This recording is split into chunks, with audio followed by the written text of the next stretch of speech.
Paulo, pakain natin ng mga talbos ng kamote. Every morning, pinapakain ko. Tanghali, pinapakain ko rin. So, it's one way of giving them appetite, mga appetizer. To boost their appetite, mga kabagis. Ang talbos ng kamote.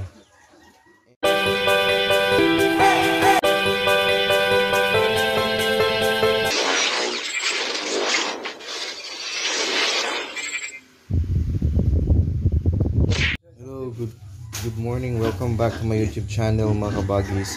Pakain tayo ng talbos ng kamote. And our topic for this morning para, mga kabagis, is kung magpurga ba daw, kailangan ba mag-adjust ng feeds na ipapakain yung araw na magpurga tayo, at kung palaging busog, meron ba yung epekto o pangit na epekto? Ano bang epekto sa palaging busog yung ating mga inalagaang fatteners? So sagutin natin yan, mga kabagis. But before that, make sure nakapag-subscribe na kayo. Kung nakadaan lang kayo sa ating YouTube channel, first time yun sa ating YouTube channel, please do subscribe, like, and comment po, mga kabagis. Pakain natin ng mga talbos ng kamote. Every morning, pinapakain ko. Tanghali, pinapakain ko rin. So it's one way of giving them appetite, mga appetizer. To boost their appetite, mga kabagis. Ang talbos ng kamote. And for today's video, yung topic nga, ay sagutin natin yung kung magpurga, kailangan ba mag-adjust ang pakain. Well, yung pagpurga mo, for example, morning pinurga, ang ginawa ko naman dyan is talagang adjust yan sa pakain. Kasi instead na 3 kilos, for example, yung pakain mo sa morning, di ba, pinurga mo, ang gagamitin mo or ihalo mo yung latigo na powder rice, kung powder rice man yung gamitin mong pampurga, doon sa feeds na konti lang, na kaya lang nilang ubusin kaagad. Hindi yung 3 kilos din lagyan mo ng purga. So i-adjust mo yun kahit 1 kilo lang, haluan mo ng pampurga, then yun yung pakain mo sa morning yan. And then sa tanghali, tingnan mo rin kung kailangan bang i-adjust yung dami ng pakain mo sa tanghali or kaya naman nilang ubusin. So yung pang umaga lang, di ba, kung pang umaga ka magpurga, doon ka lang mag-adjust. O tanghali ka magpurga, doon ka rin mag-adjust sa pakain mo sa tanghali. Bawasan mo lang konti, mga kabagis, para hindi masayang yung feeds. Kasi normally, kung marami yung feeds, haluan mo ng pampurga, hindi talaga ubusin. Kasi may lasa yan. Pait. Parang pait yata or pakla. Parang ganun yung lasa niyan. So, hindi nila ubusin talaga. So, kung saan ka bunda nagpurga, morning or tanghali, i-adjust mo lang yun. Then, next niya na meal, so magtanghali ka or maghapunan, then pwede mo nang ibalik sa dami ng kanilang maubos. Then, normally naman, ang ginagawa ko para mabalik yung gana, or kainin pa rin nila, is lagyan kong konti ng asukal. Yung for example, paglagay ko dyan sa kainan nila, 1 kilo nalagyan ng purga, hindi naubos agad. Kumbaga, naghiga na sila, iniwan nila yung feeds na may purga. Ang gagawin ko, lagyan ko lang ng konting asukal. Yung asukal na pula. Yan, para maubos nila kasi matamis, no? Inuubos nila yan. So, doon naman sa tanong regarding sa kung palaging busog, ano bang masamang epekto? Actually, kung palaging busog yung baboy mo, maganda yon kasi talagang mabilis ang paglaki at pagbigat nila kaysa palaging gutom. No, yun kung palaging gutom yan, talagang hindi yan makatulog. Iwik yan or maingay yan. So, kung palaging busog, ang good effect niyan, mga bagis, is tulog palagi yung baboy mo. Kalmado palagi yung baboy mo at mabilis yung paglaki at pagbigat nila kung palaging busog. Alright, gusto ko palang i-emphasize, no, yung may mga videos po ako, i-clear ko lang po, mga kabagis, kasi may mga videos po ako na nag-vlog ako regarding installing, nag-vlog din ako regarding Grand Home Vet.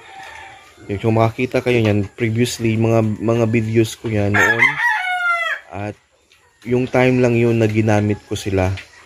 Then ngayon, after nung mga batch na yun, hindi ko na sila inulit at hindi ko na pinakain or hinaluan ng Grand Homevet or Instalink yung pakain. Kasi para sa akin, na-observe ko, sinabi ko na rin ito noon, na dagdag gastos lang siya at wala namang ganong talaga, epekto. No, ang baboy hindi yan lalaki at bibigat dahil sa hinaluan mo ng ganun, kundi dahil sa feeds. No? Parang, kumbaga ito, wala naman tong halong Grand Homevet o Instalink, bakit lumaki pa rin ng ganyan? So, within 2 months, wala pang 2 months yan, di ba? So, yun lang yung ko, hindi ko na siya nagamit. Binlog ko lang siya para makita ninyo na yung epekto. Tapos after nan, hindi ko na siya pinopromote, hindi ko na rin siya na gamitin ninyo kasi dagdag gastos lang talaga. Sorry for that, but dagdag gastos siya at the same time, the same lang din naman yung epekto at resulta. Wala naman talagang ibang talagang ma-amaze ka na ganito talaga yung resulta kapag haluan mo ng ganun. So for me, instead na ibili mo ng ganun, na ibili mo na lang ng feeds para damihan mo na lang yung pakain para mas mabilis yung paglaki at pagbigat nila. So pinopromote ko siya before because again, hindi naman sa pinopromote, no, binablog ko lang kasi ginamit ko. So hindi naman ibig sabihin na binlog mo, nagpromote ka na. Pinakita ko lang na haluan ko ng ganito, ano bang resulta. So nakita ko naman na wala naman talagang gano'n na epekto. The same lang din na lumaki. Yan, lumaki, bumigat, walang halo. Tingnan ninyo. Napakalaki na. So basta may talbos lang palagi mga kabagis na appetizer nila. Wala natin yung problema niyan. So pakainin ko muna to. Ito yung ating Growix to. Konti na lang mga kabagis na. So nabili natin to noong 24. Ang konti na lang. So yung may mga nagtanong din regarding sa kanilang pakain, no, Ultra Pack, isi-switch nila sa Pilmico. Ano ba yung dapat na bilihin sa grower, Growix 1 ba o Growix 2? Kung maliit pa sila mga kabagis, na i-grower mo na, pakainin mo muna ng Growix 1 para bilis yung dito.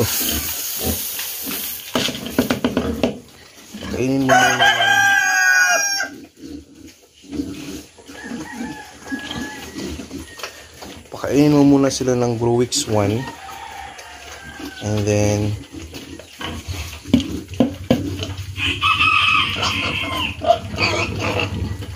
nag-aaway yung dalawa. Paay na gudak. Paay na tatay.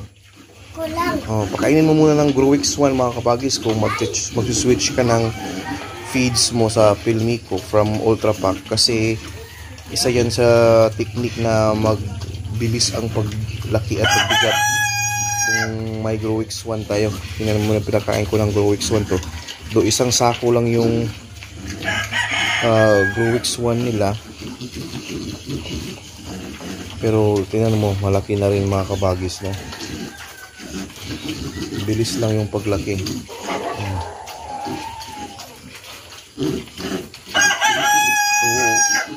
So yun yung suggestion ko, pakainin ng Growix 1 instead na Growix 2 kaagad.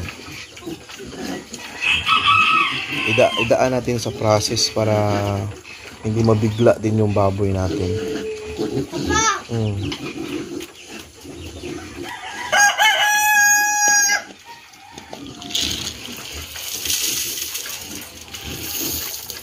Last one?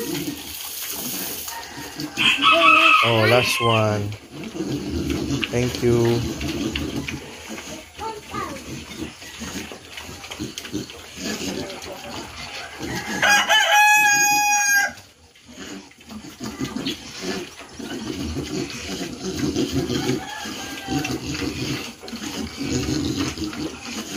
walang masamang epekto yun mga kabagis kung palaging busog yung baboy natin.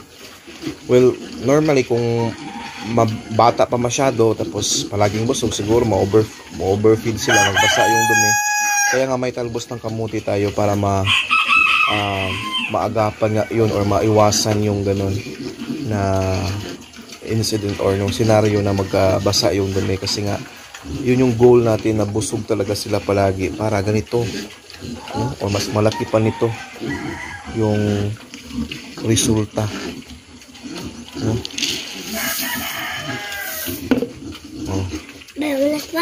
Wala na kung palaging busog. Yan.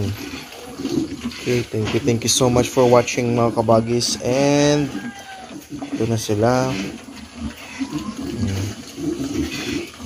Ito maskulado, maskulado. Kumain siya.